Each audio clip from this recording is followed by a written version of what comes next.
Donc bonjour, aujourd'hui on va parler du RPC en utilisant le .NET Remoting en C Sharp. Le RPC, comme vous le connaissez, c'est le Remote Procedure Call, c'est-à-dire l'appel à une procédure à distance. Donc on va effectuer ça en utilisant le .NET Remoting en C Sharp. Donc je vais lancer Visual Studio. Donc, ici, voilà. Voilà, donc je vais créer un nouveau projet et un projet. Voilà, donc le type de projet qu'on va choisir, si je vais travailler avec une application console pour simplifier. Application console.NET Framework, voilà, c'est ça. Donc choisis ici le langage, ici le système d'exploitation. Ici le type d'application, donc je vais choisir application console.NET Framework. Voilà, suivant. Voilà, je vais donner un nom. Donc l'application que je vais créer, c'est une application simple, l'application qui fait le calcul des quatre opérations arithmétiques, l'addition, la soustraction et la multiplication. Multiplication et la division. Donc c'est une sorte d'une calculatrice élémentaire. Donc je vais l'appeler par exemple calculator. Calculator. Voilà, donc je vais le poser dans ce répertoire. Voilà, c'est pour Sharp Tutorials. Donc je vais créer, placer la solution, le projet dans le répertoire. Voilà, si je choisis la version de .NET Framework à utiliser, je vais laisser les choses telles quelles, la version 7.2. Donc créer. Voilà, créer. Voilà. Donc, dans cet exemple, je vais commencer par, comme vous connaissez déjà, c'est donc dans une architecture client-serveur. Bien sûr, il y a deux applications qui communiquent entre eux, l'application client et l'application serveur. Je vais commencer par l'application serveur. Ensuite, je vais créer l'application client qui va consommer le service. Donc, je vais créer maintenant le serveur. Donc ici, ça, c'est grisé, donc ça signifie que dans C Sharp, donc ça signifie que ce n'est pas utilisé jusqu'à présent. Donc si j'ai besoin, je vais les ajouter. Donc dans le programme principal, donc on a, comme vous voyez, le nom de la solution calculator, le nom de la classe, donc l'espace de nom calculator, et le programme principal, c'est ça. Donc dans cette méthode de programme principal, je vais ajouter dans console write line write line. Je vais ajouter un message uniquement pour indiquer si console ça existe dans l'espace d'un nom, donc système. Donc je vais utiliser une système, espace dans le système. Voilà, donc console. Donc je vais ici donner un message de copyright tout simplement pour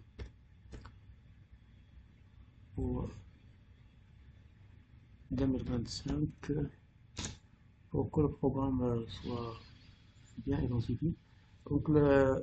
Donc, si je vais l'appeler par exemple un programme calculator server version 1.0 par exemple 1.0. Donc ici je vais ajouter une instruction console.readline. Voilà, readline. Voilà, voilà. Donc ça c'est habituel. Donc maintenant, ce qu'on va faire dans notre classe, euh, notre classe euh, serveur, il y a trois étapes. Première étape, c'est de la création du canal de transmission. Canal de transmission, on va le créer avec la classe TCP channel.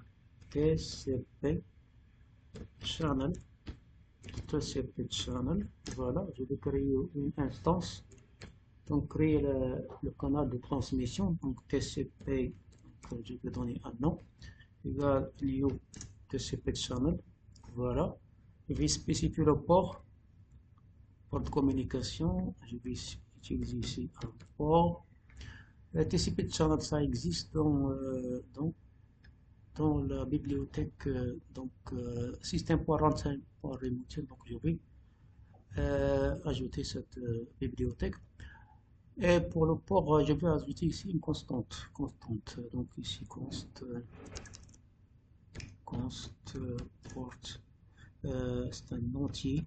And port égal. Je vais utiliser le port 1024 par exemple. Vous avez le choix.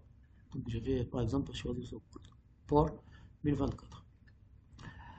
Ça, première étape, c'est la création du canal de transmission. Pour le faire, le RPC. Deuxième étape, c'est l'enregistrement des canaux de transmission. Et on peut les fixer avec la méthode statique register channel de la classe channel services. Channel services. Voilà, channel services. Point register channel. Voilà, c'est une méthode statique de la classe. Donc, je spécifie TCP channel, donc la référence du canal transmission. Et le deuxième paramètre, je vais choisir un booléen. Je vais choisir true ou false. C'est un paramètre qui indique si on veut activer la sécurité ou non. Pour nous, on va pas l'activer, donc je vais choisir la valeur false. Ensuite, troisième étape, donc ici, je peux faire un commentaire comme ça, les choses vont être claires, notamment pour les débutants. Ici, création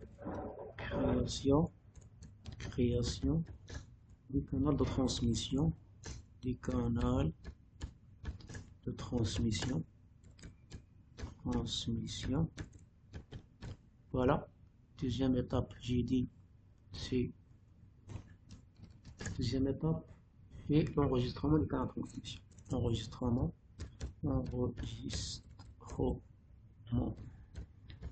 des canaux de transmission,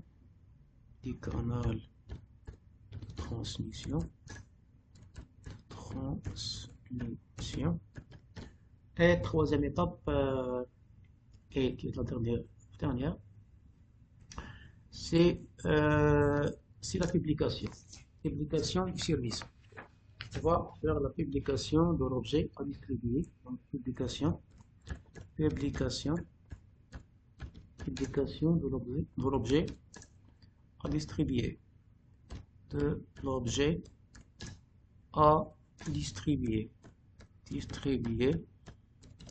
Voilà, je ne vais pas s'attarder trop ici. Donc ici, on va utiliser une méthode statique aussi, register well known service type, qui est une méthode statique de la classe remoting configuration.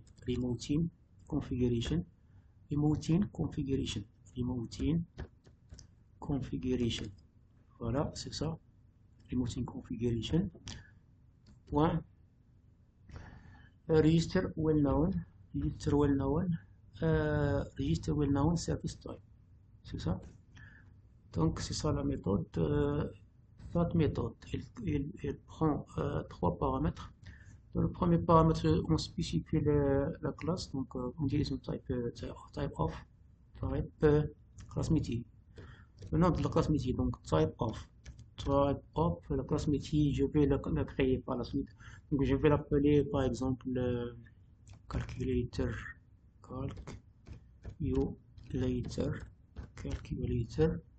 je vais la créer par la suite. Donc, ensuite, un alias. Un alias, c'est un string. Je prends par exemple calque, tout simplement. C'est une alternative pour le nom de la classe. Et troisième paramètre, on spécifie, dans le troisième paramètre, on spécifie si on veut le d'accès.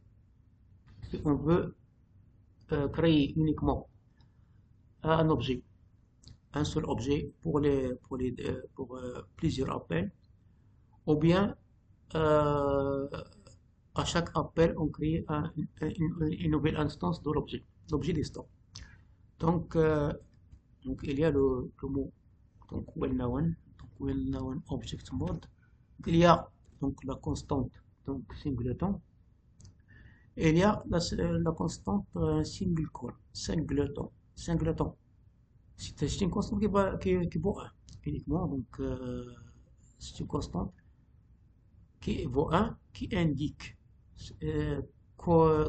indique qu'on veut créer uniquement une seule instance de l'objet qu'on va utiliser dans des appels, les différents appels, dans les appels répétitifs. Alors que si on veut à chaque appel au service, on va créer une nouvelle instance, alors on utilise la constante single call. Donc single call ou bien singleton. Donc je vais choisir singleton par exemple. Comme ça, voilà. Singleton. Ça va. Donc comme ça c'est bon. Voilà. Donc ça pour la publication. CTRL S. Ce qui me reste. Maintenant, je dois créer deux choses. La première des choses, je dois créer la classe métier. Je vais créer l'interface tout d'abord. L'interface métier. L'interface métier, donc je vais ajouter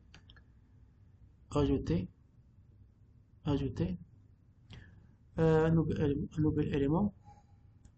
Je vais ajouter une interface. Voilà, ajouter. Je vais appeler cette interface, je vais renommer, je vais l'appeler eCalculator, calculator, donc cette interface, oui, voilà, eCalculator, donc cette interface, donc je vais passer ça puisque c'est grisé, donc dans cette interface, je vais créer le squelette, si vous voulez, le squelette de la classe métier, c'est-à-dire les prototypes des méthodes de la classe métier qu'on veut, distribuer.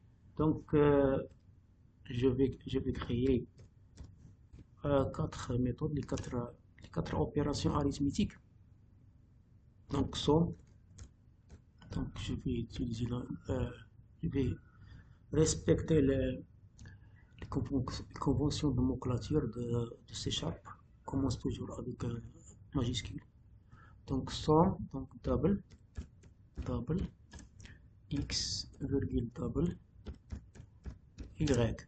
Donc je vais prendre ici deux paramètres, la fonction, la méthode. Somme va prendre deux paramètres, donc premier, donc fait la somme, et va obtenir un double. On deux paramètres. Donc je vais faire un copier-coller, donc comme ça on va accélérer. CTRL-C, CTRL-V, CTRL-V, CTRL-V. Voilà. Ici somme, c'est subtraction, c'est addition si vous voulez. Somme et addition. Add. Addition, subtraction Ici, multiplication, donc je vais faire multiplication, 1000. Ici, division, div, par exemple. On est libre de choisir les noms qu'on veut, mais je préfère ça, comme ça. Voilà, c'est bon. Donc ça, l'interface. L'interface de notre classe métier. Maintenant, je dois ajouter la classe métier qui va implémenter cette interface. Donc, ajouter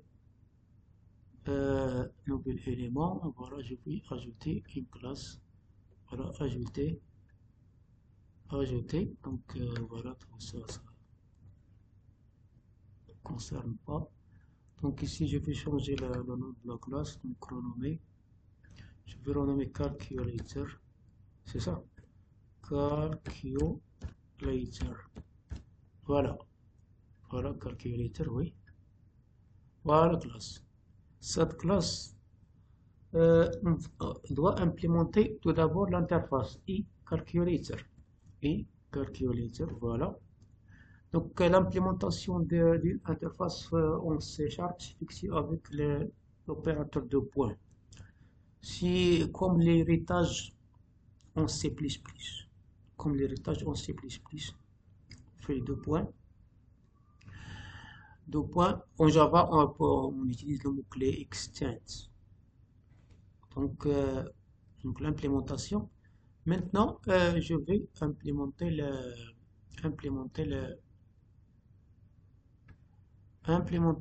les méthodes. Voilà. Implémenter les méthodes. Non, c'est pas ça. Donc, je vais implémenter ces méthodes. CTRL C. Les méthodes de l'interface. CTRL V. Donc, je vais faire comme ça.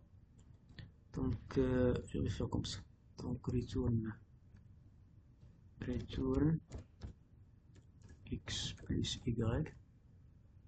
X plus y, voilà. Ici, return. Ici, return x moins y. X moins y. Voilà. Ici, return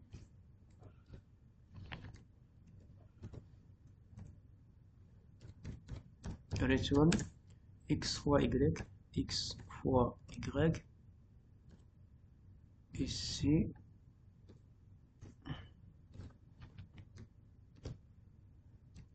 return x divisé par y. Voilà.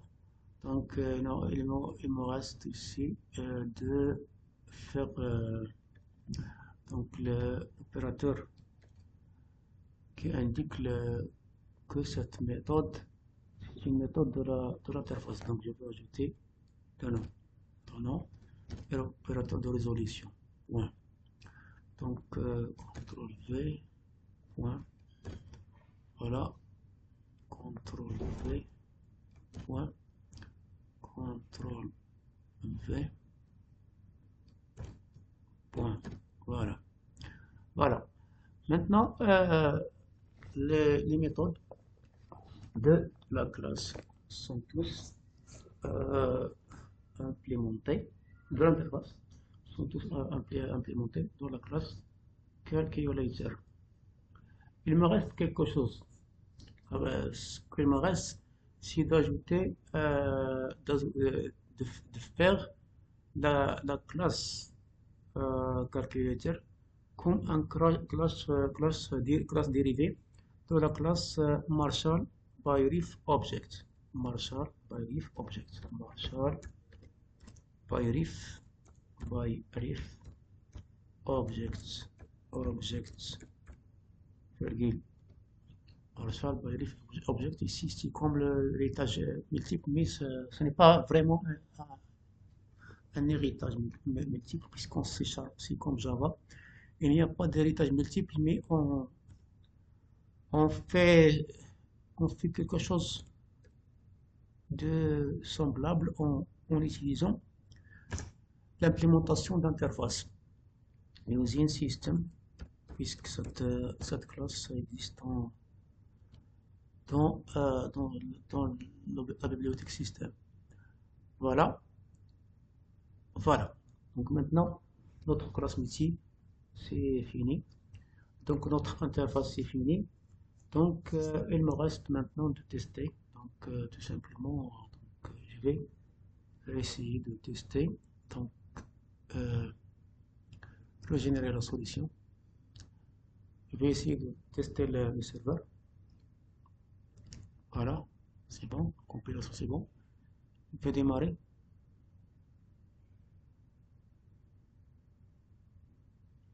Voilà.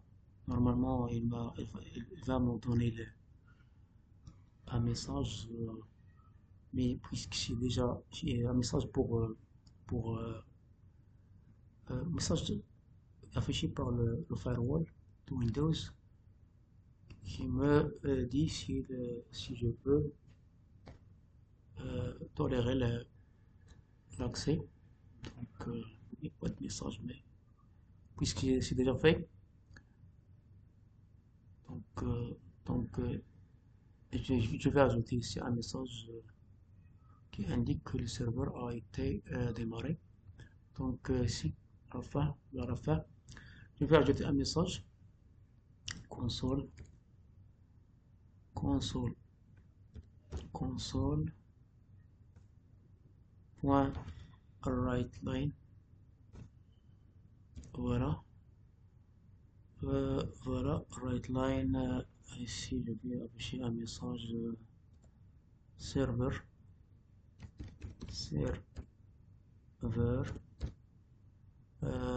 server, server started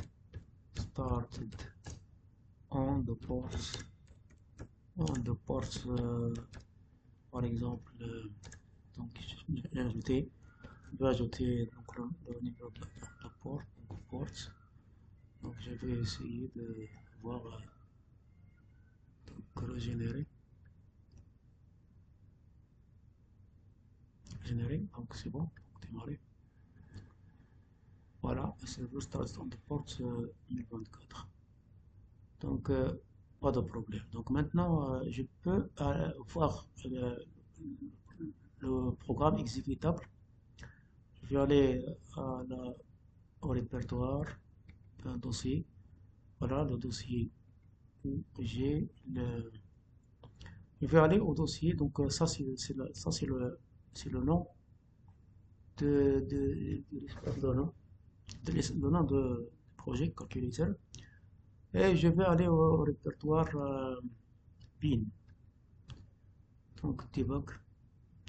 Voilà l'exécutable qui est créé, donc calculator.exe. Je peux le lancer ici. Maintenant, je vais fermer. Je vais aller maintenant à créer le programme client. Donc je vais fermer tout ça. Fermer la solution. Voilà, je vais fermer. Donc si je vais fermer ça, supprimer de la liste. Donc je vais créer un nouveau projet. Toujours application console pour simplifier. .NET Framework, c'est ça. Suivant. Je vais appeler cette application calculator. Calculator. Calculator.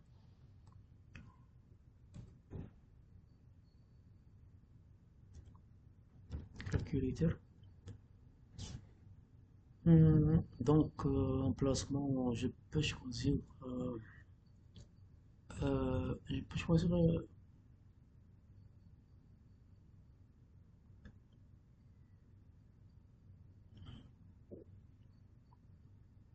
la calculator. Donc, je peux choisir la même solution ou bien créer une nouvelle solution. Donc, déjà, donc, le répertoire des projets qui est déjà dans ce camp. Voilà, donc, ça c'est, non. Je vais appeler ça au nom de la solution, je vais appeler calc client, par exemple, calc clients, nom de la solution, calc clients, voilà, créé. Voilà, je vais effacer ça.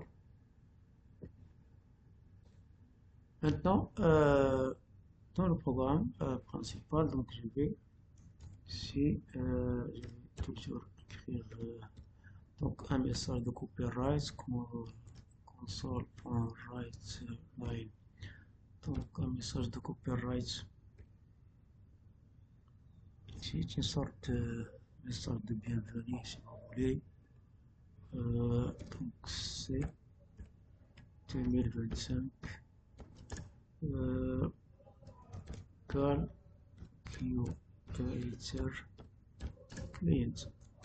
client version 1.0.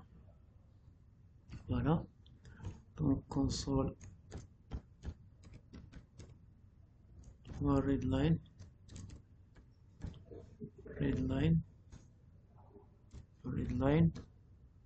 Voilà. Voilà. Donc je vais dans ce programme client. Donc aussi il y a trois étapes comme on a fait pour le serveur. On va faire la même chose pour le client. Donc TCP channel.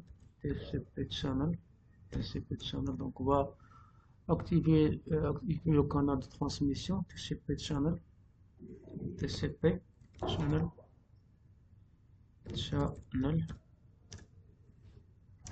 TCP ch donc une référence. Donc new TCP channel. Voilà. Dans cette fois-ci, on va pas spécifier le port puisqu'il va être reconnu automatiquement. Donc using. Donc c'est une chose. Donc on va importer la bibliothèque system.runtime.remoting.channels.tcp. Voilà. Ensuite, ça pour l'activation. Activation du canal de transmission. Activation du canal de transmission. Canal de transmission.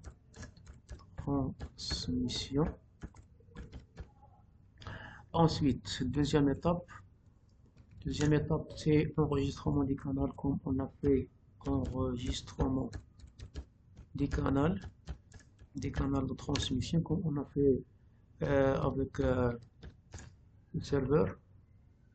Canal de transmission. On fixe ça avec la méthode register channel de la classe channel services.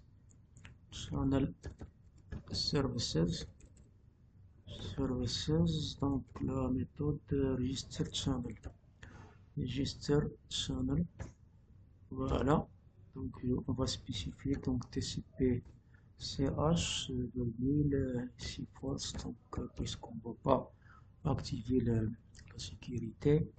Donc point virgule. Donc ensuite paramètre création des stub,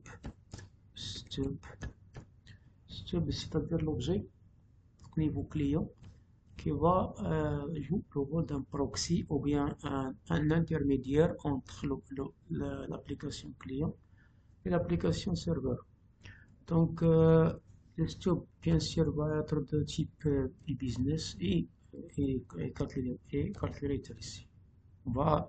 On va ajouter l'interface calculator et calculator ici le stub, ça c'est une référence uniquement. On va casser avec ce type et calculator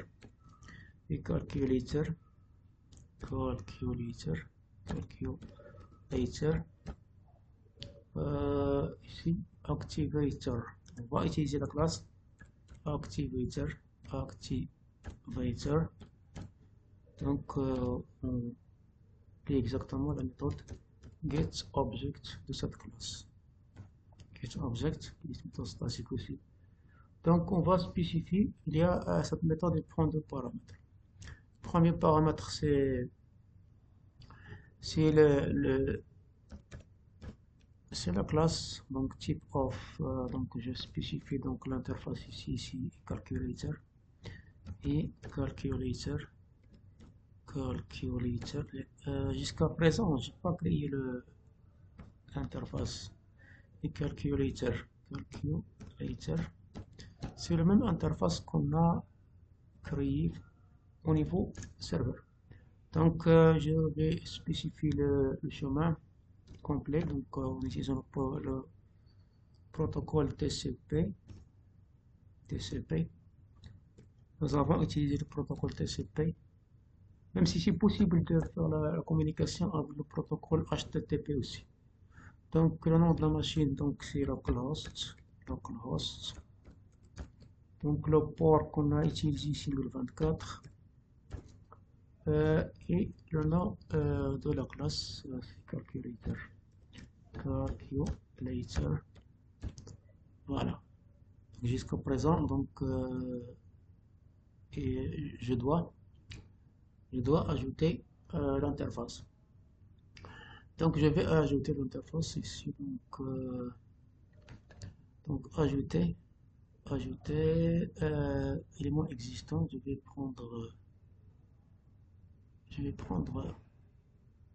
prendre l'interface qu'on a créée au début, ou bien je peux faire de créer un nouveau. Et calculator, c'est ça. Voilà. Donc je vérifie. Donc c'est bien, il utilise le même espace donnant. Attention, parfois lorsque l'espace donnant est différent, ça pose des problèmes. Donc et calculator, donc dans l'espace donnant calculator. Donc maintenant je reviens à mon programme principal. Voilà, c'est bien. Donc les choses ça marche bien. Donc maintenant je vais tester. Mais avant, il faut ici, j'ai affiché message de bienvenue. Maintenant, je vais afficher quelque chose. Console, write line. Je vais faire un exemple simple. Faire la somme, par exemple, avec stub. Somme. Par exemple, je prends 10 et 20. La somme, c'est, pardon, 10 et 30. On va essayer ça. On va essayer ça. Ici, par exemple, 10, 100 égale 100 égale, par exemple. Voilà, je vais tout d'abord lancer le serveur. Donc, je vais lancer le serveur. Donc, je vais aller. C'est ça le serveur. Voilà, lancer le serveur. Je vais maintenant, voilà, régénérer solution. Voilà, démarrer.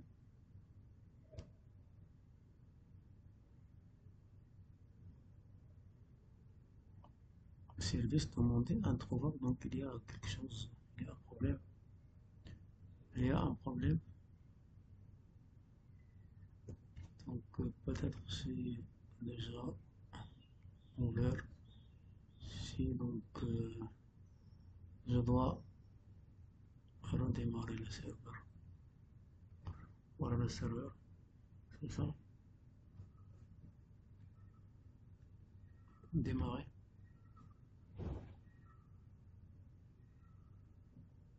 Service demandé introuvable. Donc Donc je vais revenir.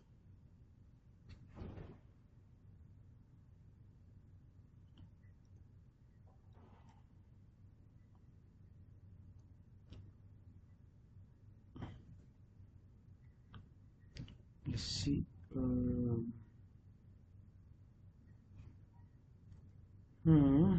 donc 2024, je vais utiliser l'aléa au lieu de le nom de la classe. Calc, générer.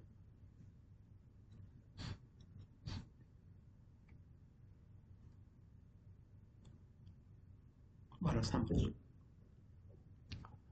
Mais il y a quelque chose ici.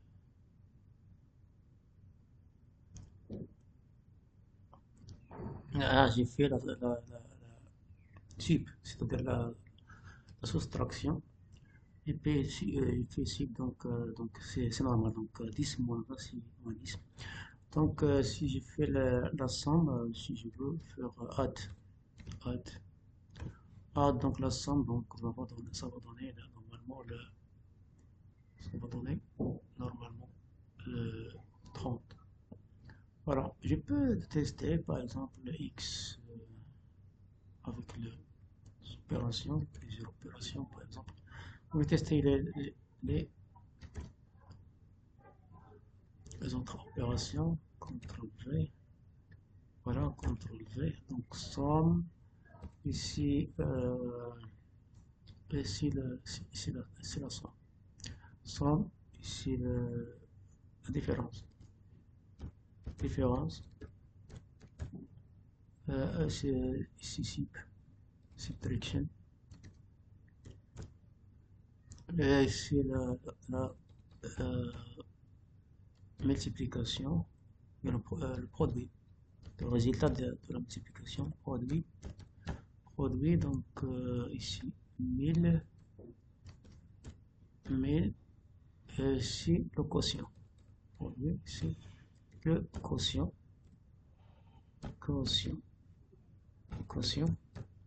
donc div.